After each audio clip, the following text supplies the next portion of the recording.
कहानी शुरू होती है उसी गांव में, ज्ञान के घर से, जहां ज्ञान राइस्टार से कहता है, तेरा धोखा अब शब्दों से नहीं मिट सकता, हमारी दोस्ती अब खत्म। जब राइस्टार ने सुना कि उसके सबसे करीबी भाई ने उस पर भरोसा तोड़ दिया, तो जैसे जमीन उसके पैरों के नीचे से खिसक गई। वो चुपचाप वहां से चला गया। ना कोई जवाब, ना कोई सफाई, बस खामोश दर्द। अब वो शोरूम जो कभी हंसियों से गूंजता था, सन्नाटों में डूब गया था। राइस्टार अब रोज अकेले बैठा रहता, न ग्राहक, न जोश, न जीवन। काम ठप हो गया और कुछ हफ्तों बाद उसे शोरूम बंद करना पड़ा। अब राइस्टार का दिन सूनापन था और रातें आंसुओं से भीगी हुई। हर शाम वो ज्ञान भाई के घर के सामने जाकर बस एक ही बात कहता, भाई एक बार मेरी बात तो सुन ले। एक शाम राइस्टार अकेला टूटा हुआ खाली सड़क पर चल रहा था। तभी एक मोड़ पर बनी खड़ा था अपने गुर्गों के साथ। बनी हंसते हुए बोला, क्या बात है भाई, न तेरा शोरूम बचा, न भाई और ना ही अनुष्का,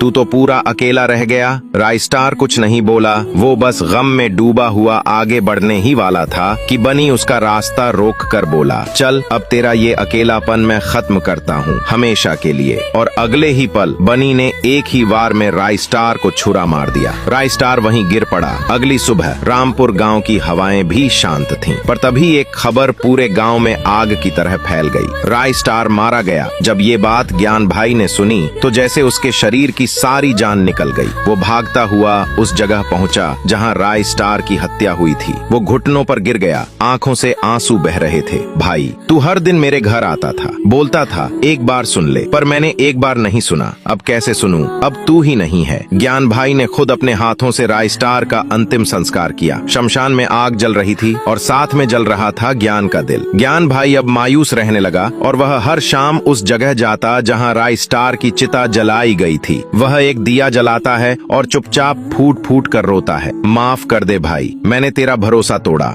फिर उठकर आग की तरफ देखता है और गुस्से में कहता है, पर अब मत भूलना, मैं तेरा बदला जरूर लूंगा। अगली सुबह ज्ञान भाई अपने पुराने बंद पड़े शोरूम को फिर से खोलता है। काम पर लग जाता है, पर मन भारी है। तभी एक आदमी आता है, ज्ञान भाई आपको पता है ना, राइस्टार बेकसूर था, वो चोरी बनी ने करवाई। ये सुनते ही ज्ञान भाई गुस्से से लाल पीला हो जाता है। वो अपनी बाइक पर निकलता है, सीधा उस इलाके की तरफ जहां बनी छिपा हुआ था। वहां पहुंचते ही वो एक बनी के आदमी से भिड़ता है, बता बनी कहाँ है। आदमी हंसकर बोलता है, तुझे जानना जरूरी है क्या। वो गुस्से में दौड़ कर जाता है और बनी के आदमी का सिर काट देता है। अब ज्ञान को एक प्लान आता है। वो बनी के आदमी के कपड़े पहनता है, आवाज बदलता है और बनी को फोन करता है, बॉस रामपुर में फिर से बहुत सारा माल मिला है, आओ जल्दी। क्या बनी आएगा? क्या ज्ञान भाई राइस्टार का बदला ले पाएगा? अगला पार्ट देखने के लिए कमेंट करें।